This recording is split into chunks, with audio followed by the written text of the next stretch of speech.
बिहार की राजनीति में दो सबसे कद्दावर शख्सियतें हैं, लालू यादव और नीतीश कुमार। लालू यादव इस समय सक्रिय राजनीति से बाहर हैं, नीतीश कुमार अभी भी सक्रिय हैं। वो अपने लिए 5 साल का वक्त मांग रहे हैं। एक बार फिर से जब उनके नाम बिहार के सबसे ज्यादा समय तक मुख्यमंत्री रहने का रिकॉर्ड है और बिहार की जो अराजक राजनीति रही उसमें नीतीश कुमार का जो शासन है वो तुलनात्मक रूप से सुशासन का समय भी कहा जाता है। एक बार फिर से वो जनता के बीच हाजिरी लगा रहे हैं, अपने लिए 5 साल का वक्त मांग रहे हैं। इस बार चुनाव में एनडीए के उम्मीदवारों को भारी मतों से विजयी बनाए। हम लोगों को यानी एनडीए को आप एक और मौका दीजिए। लेकिन इन 20 सालों में बहुत कुछ बदल चुका है। खुद नीतीश कुमार भी बदले बदले से नजर आते हैं। उनका सार्वजनिक व्यवहार पिछले कुछ समय में जो रहा है उस पर कई तरह के संशय और सवाल उठे हैं।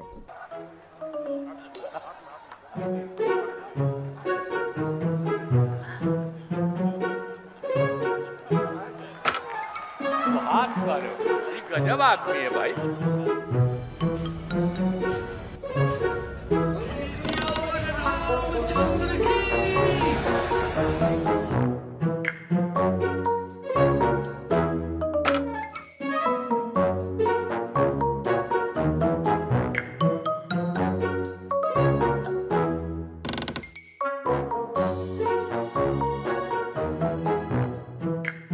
पटना यूनिवर्सिटी में लगभग 100 करोड़ की योजना की शुरुआत करने वाले हैं। बीपी मंडल यूनिवर्सिटी मधेपुरा में जयप्रकाश नारायण यूनिवर्सिटी छपरा, उसको पैसा उपलब्ध कराया है। नालंदा यूनिवर्सिटी को भी राशि उपलब्ध कराने का काम किया है। आमतौर पर एक सुलझे और अडिग नेता की छवि वाले नीतीश कुमार द्वारा प्रधानमंत्री का पैर छूने की घटना ने सबको चौंका दिया। विपक्ष ने उनके इस रवैये पर उनके ऊपर जमकर हमला किया और कई सारे सवाल भी खड़ा किए। हमारे चाचा की तो स्थिति रही नहीं, उम्र हो गई है, हम पूरी संवेदना है, सहानुभूति है उनके प्रति कि उनको केवल अब मुखौटा बना दिया गया है। तो नीतीश जी पिछले 2 सालों से आप देखिएगा कि चाहे वो विधानसभा में हो या अन्य जगह पे जिस तरीके से स्टेटमेंट देना, ये एक मेंटली स्ट्रांग व्यक्ति तो नहीं दे सकता है। आज भी आप देखिएगा तो वो मीडिया से दूर है, कहीं प्रेस कॉन्फ्रेंस, कहीं ऐसी चीज़ें नहीं करते, किसी पर्सनल टॉक नहीं करते हैं। उनके अगल बगल में लोग उनको घेर के रखते हैं। नीतीश कुमार का स्वास्थ्य पटना के सत्ता प्रतिष्ठानों में चर्चा का केंद्र है। जानकार बताते हैं कि उन्हें भूलने की बीमारी हो गई है। इसके शुरुआती लक्षण करीब 2 साल पहले दिखे थे। पटना के वरिष्ठ पत्रकार संतोष कुमार सिंह हमें बताते हैं। जितनी जानकारी हमें ऑलमोस्ट पोस्ट ही जानकारी है, उन्होंने एक बार जाके लंदन में इलाज कराया, विदेश में यूके गए, और यहाँ भी एम्स से इनका इलाज, पटना दिल्ली एम्स से बीच बीच में चलते रहता है जी। तो स्वास्थ्य की समस्या है। अब उनकी मेमोरी कितना साथ दे रही है, सेलेक्टिव मेमोरी तो हम लोगों ने महसूस किया है, सेलेक्टिव मेमोरी तो हो गई है, लेकिन जितनी यादें हैं, जितनी बातें याद है उनको, वो पूरी तरह याद है। वो खास करके पास्ट की बात, अगर 2015 के पहले की बात करेंगे तो वो सारी बातें याद है। मुझे लगता है कि 17-18 के बाद की चीज़ें जो हुई है वो उनके साथ थोड़ा सा मुझे लगता है कि उसमें उनको रिकॉल करने में परेशानी होती है। लेकिन एक बार जो छन के खबरें आती हैं, हम लोग के जो सूत्र हैं, सोर्स हैं, वो बताते हैं कि परफेक्ट तो वो नहीं है। हमारे और आपके तरह वो अभी है नहीं, या जैसा हुआ करते थे नीतीश कुमार वैसा नहीं, लेकिन उतना भी नहीं है जितना सोशल मीडिया पर आता है या विपक्ष के लोग जो आरोप लगाते हैं। या जो भाजपा ही के लोग जब विपक्ष में थे तब आरोप लगाते थे कई तरह के इनको पागलखाना में भर्ती करना चाहिए, मैंने वो पागलखाना कहते हैं, कहीं भर्ती कर देना चाहिए, चाहे इलाज के लिए, चाहे मांझी हो, सम्राट चौधरी हो, विजय सिन्हा हो, लेकिन उतना नहीं है जी। लेकिन है जरूर। इस तरह की अटकलें और अफवाहें लगाई जा रही हैं कि कुछ लोगों के एक समूह ने नीतीश कुमार की इस स्थिति का फायदा उठाते हुए उनके चारों तरफ एक घेरा बना लिया है। इसके चलते नीतीश कुमार को बहुत सारी घटनाओं की जानकारी तक नहीं हो पाती। ऐसे में नीतीश कुमार पूरी तरह से उन गिने चुने नेताओं और अधिकारियों के ऊपर निर्भर हो गए हैं। पार्टी में जो अब भी आप पूछिएगा, जो समझने के बाद वो जान गए हैं कि मेरी घेराबंदी हो रही है और हमको घेराबंदी जो करने वाले जो हैं हमारे ही दल के बड़े पद पर हैं, संगठन में जी, संगठन में बड़े पद पर हैं। उसमें एक केंद्र में मंत्री भी हैं, आप समझ सकते हैं। और मैं कई बार कई चैनलों पर ये बोल चुका हूँ कि उनके शरीर में नरेंद्र मोदी और अमित शाह की आत्मा प्रवेश कर गई है, और इसको बखूबी वो समझ भी गए हैं। नीतीश जी एकदम जानते हैं। और नीतीश जी कभी भी ऐसा नहीं चाहेंगे कि बिहार में हमारे बाद भाजपा का कोई चीफ मिनिस्टर बन के रूल करे। जानकारों के मुताबिक दिन का कुछ समय ऐसा होता है जब नीतीश कुमार पूरी तरह से स्वस्थ और चैतन्य होते हैं। तब वो सरकार और पार्टी के काम धाम खुद ही देखते हैं। लेकिन ऐसा भी समय होता है जब उन्हें चीजें ठीक से याद नहीं रहती।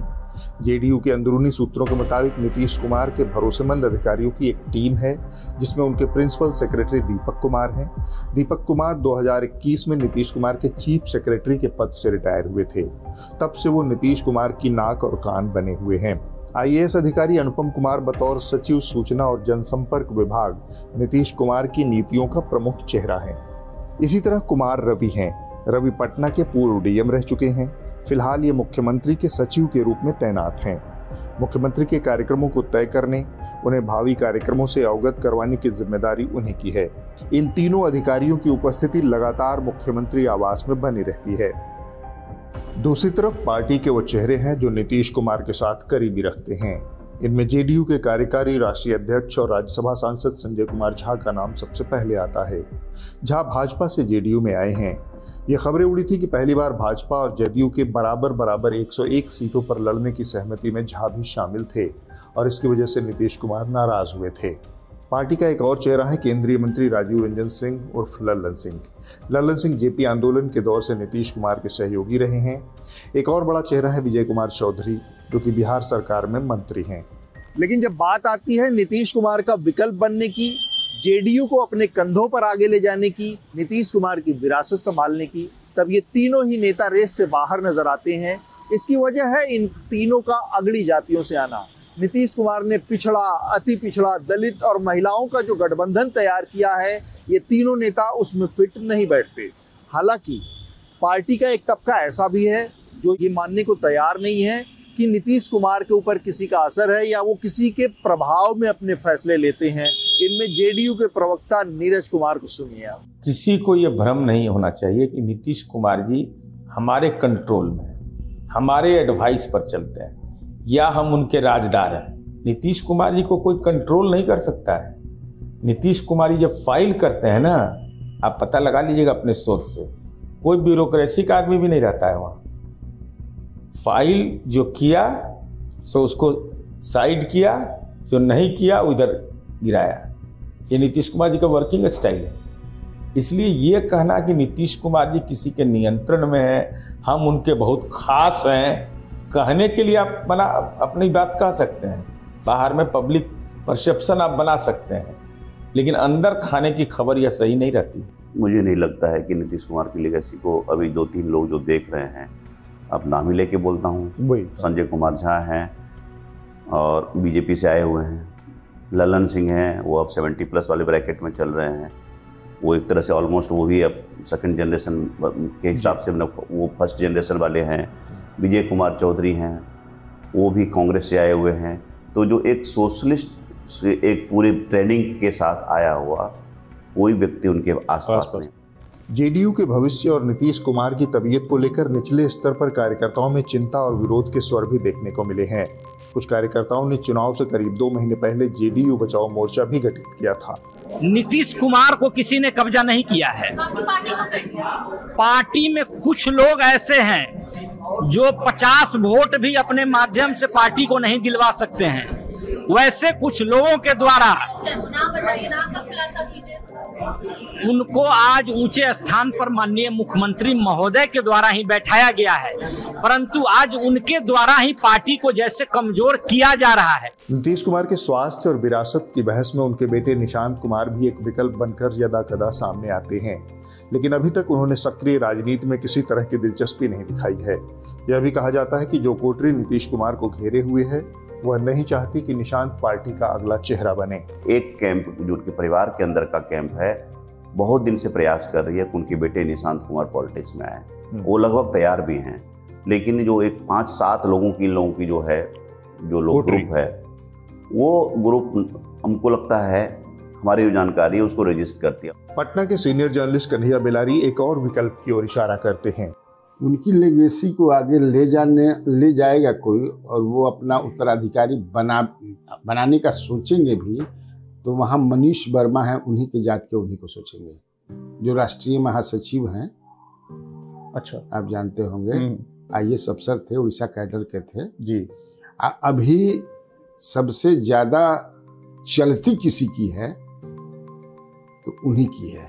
विरासत और विकल्प के बीच यह अटकलें हैं कि चुनाव बाद की परिस्थितियों में भाजपा नीतीश कुमार को गच्चा दे सकती है, जैसा कि उसने मध्य प्रदेश में शिवराज सिंह चौहान के साथ किया था। लेकिन नीतीश कुमार शिवराज सिंह चौहान नहीं हैं। उनके पास लोकसभा में 12 सांसद भी हैं और मोदी जी केंद्र में NDA के दम से प्रधानमंत्री हैं, न कि भाजपा के दम से। आपको सत्ता में आने के लिए नीतीश कुमार से 55-60 सीटें चाहिए, और जैसे ही ये 55-60 सीटें लाएंगे, जब 43 सीट्स लाके मुख्यमंत्री बने हुए हैं, तो 55 सीटें उससे ज़्यादा ही अगर लाएंगे वो, तो मुझे नहीं लगता है कि बीजेपी के पास कोई ऑप्शन है।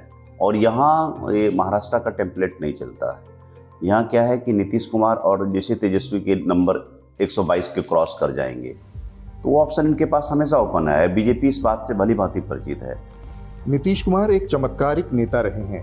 वो बिहार की कुल आबादी में एक छोटे से समूह कुर्मी समाज से आते हैं। जाहिर है उनके पास लालू यादव की तरह कोई बहुत बड़ा वोट बैंक नहीं था, लेकिन अपनी स्मार्ट सोशल इंजीनियरिंग से उन्होंने OBC से अलग एक प्रभावशाली EBC वोट बैंक तैयार किया, यानी अति पिछड़ा।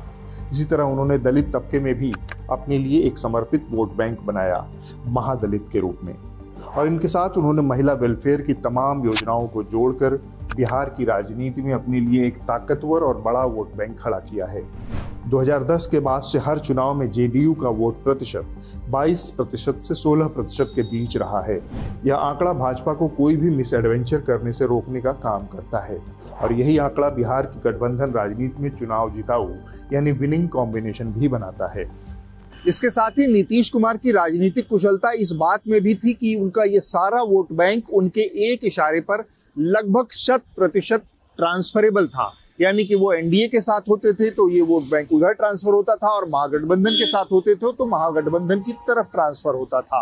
राजनीति में ऐसा बहुत कम देखने को मिलता है, और इस एक गुण ने नीतीश कुमार को इतने लंबे समय तक तमाम फ्लिप फ्लॉप के बावजूद प्रासंगिक बनाए रखा। नीतीश कुमार जब आए बिहार की पॉलिटिक्स में, तो बहुत ज़्यादा गवर्नेंस डेफिसिट था, बहुत ज़्यादा निगेटिविटी थी। ठीक बात। तो उसके बाद से कोई नेता अगर आता है तो उन्होंने बिहार को 2 चीज़ें दी। पहले तो बेसिक दिया, बिजली सड़क पानी दिया। इंफ्रास्ट्रक्चर आप एक शब्द में कहेंगे तो मैं कहूँगा कि social engineer and infrastructure man of Bihar, वो किया। उसके बाद सेकेंड काउंट में उन्होंने एक बहुत ही depth social engineering, not just electorally और अदरवाइज, जैसे कि EBC का कैसे एम्पावरमेंट हो सकता है, शेड्यूल कास्ट जिसको कि अब तो सारे महादलित ही हैं, उसका कैसे एम्पावरमेंट होगा। वुमेन कंस्टिट्यूएंसी उनकी सबसे बड़ी कंस्टिट्यूएंसी आज के डेट में अगर कहेंगे, वो उनके सबसे, जो कि एक कास्ट न्यूट्रल कंस्टिट्यूएंसी है, उसको बनाया। और उसी कंस्टिट्यूएंसी को आपने देखा कि जो 125 मेगावाट पावर या मुख्यमंत्री रोजगार योजना में 10-10 हज़ार 1 करोड़ 41 लाख महिलाओं को दिया है, तो वो सारा उसी कंस्टिट्यूएंसी को अगर कंसोलिडेट नहीं तो रिटेन करने की कोशिश की है। तो मुझे लगता है कि ये कैपिटल जो नीतीश कुमार का है, ये जस्ट बिकॉज कि एक व्यक्ति का स्वास्थ्य थोड़ा सा गड़बड़ हो गया है, खराब हो गया है, ये तुरंत इरेज नहीं हुआ, इनका कमाया हुआ कैपिटल है। हमारा जो गठबंधन चाहे किसी के साथ रहा हो, अगर किसी ने गलत किया है तो नीतीश कुमार जी का पब्लिक परसेप्शन गया कि आप पर कार्रवाई हो। एक तो पहला ये। दूसरा, वेलफेयर प्रोग्राम में कोई डिस्क्रिमिनेशन नहीं हो। ये नहीं कि हिंदू का है तो मुसलमान का है, तो दलित का है तो अगला का है तो पिछड़ा का है। तो ये तीसरा चीज़ ये कि चूंकि आज़ादी के बाद इतने लंबे अरसे तक लोगों का जो बेसिक डिमांड था, जो रोड, इलेक्ट्रिसिटी, उसका ये जो भी था, जो मैस्केयर होता था, तो लोगों की एक उम्मीद नीतीश कुमार जी से जगी। और आज के डेट में भी मैं बता रहा हूँ, सबसे बड़ा नीतीश कुमार का USP है रूल ऑफ लॉ। एक सच यह भी है कि नीतीश कुमार अब 2010 या फिर 2020 वाले नीतीश कुमार नहीं हैं। अमित शाह ने चुनाव के बाद मुख्यमंत्री पद का दांव चलकर उन अटकलों को और बल दिया है। मैं भला कौन होता हूं किसी को मुख्यमंत्री बनाने वाला? इतनी सारी पार्टियों का गठबंधन है, चुनाव के बाद जब बैठेंगे सभी दल, विधायक दल के नेता बैठेंगे और अपना नेता तय कर लेंगे। नीतीश कुमार के स्वास्थ्य पर उठ रही अटकलों के बीच में एक बड़ा सवाल जेडीयू का भी है। अति पिछड़ा, दलित, मुसलमान, महिलाओं के साथ जो प्रयोग नीतीश कुमार ने बिहार के सामंती ढांचे के बीच में किया है वह असमय खत्म भी हो सकता है। इसके अलावा नीतीश कुमार और लालू यादव ने मिलकर सामाजिक न्याय की जो राजनीति की है उसने भारतीय जनता पार्टी की प्रचंड लहर में, नरेंद्र मोदी की भयानक लोकप्रियता के दौर में भी बिहार में उसको धूमिल किए रखा, उसको रोके रखा है। बिहार में इस धूमिल चमक के महत्वपूर्ण किरदार नीतीश कुमार भी हैं। मैं अतुल चौरसिया, न्यूज लॉन्ड्री के लिए। हमारे बिहार चुनाव से जुड़े एनएल सेना प्रोजेक्ट को सपोर्ट करने के लिए इस क्यूआर कोड को स्कैन कीजिए और कंट्रीब्यूट कीजिए अपनी मर्जी से, ताकि हम बिना किसी दबाव के आप तक खबरें पहुंचा सकें और आप कह सकें मेरे खर्च पर आजाद है खबरें।